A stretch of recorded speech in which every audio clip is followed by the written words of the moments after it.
Ma'am ఇప్పుడు అందంగా కనిపించాలని face surgeries చేయించుకుంటున్నారు కదా, చిన్ను, లిప్స్ కానీ. దానివల్ల సైడ్ ఎఫెక్ట్స్ ఏమైనా వచ్చే ఛాన్సెస్ ఉంటాయా?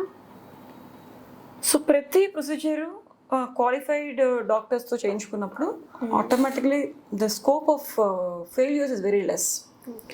సో మీరు ఇప్పుడు ఐ సర్జరీ అంటే ఐ డాక్టర్ దగ్గరికి వెళ్ళినప్పుడు ఐ లోపల భాగం నుంచి అంతా చెక్ చేసుకొని చేస్తారు. బ్రెయిన్ సర్జరీస్ అంటే బ్రెయిన్ సంబంధించి చెక్ చేస్తారు, అంటే మొత్తం హార్ట్ అంటే హార్ట్ ఓపెన్ చేసుకొని అని చేస్తారు. సో మనం ఎంత సేఫ్గా వెళ్తాం? So naturally will be very secure. ఎందుకంటే క్వాలిఫికేషన్స్ డిగ్రీస్ అని చూసిన తర్వాత సేమ్ వే స్కిన్కి సంబంధించిన ప్రొసీజర్స్, చిన్న అగ్మెంటేషన్, నోస్ సంబంధించిన ప్రొసీజర్స్, సర్జరీస్ కానీ లేదా ఫిల్లర్స్ కానీ, ఇంజెక్టబుల్స్ అంటాం అనమాట వీటిని. ఇలా చేసేటప్పుడు ఆల్వేస్ మీరు చేయించుకునేటప్పుడు మీరు క్వాలిఫికేషన్స్ ఆఫ్ ద డాక్టర్ చూసుకోవాలి. ఆ క్వాలిఫైడ్ డెర్మటాలజిస్ట్ ఆల్వేస్ ఎంబీబీఎస్ అంటే basic 6 years of degree of MBBS అయిన తర్వాత మళ్ళీ 3 years ఆఫ్ పోస్ట్ గ్రాడ్యుయేషన్ ఉంటుంది.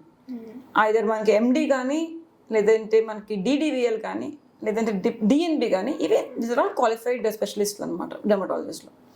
అండ్ లేదు అనుకుంటే మనం ఎంసీహెచ్ చేసిన ప్లాస్ సర్జన్స్తో కానీ చేయించుకోవాలి.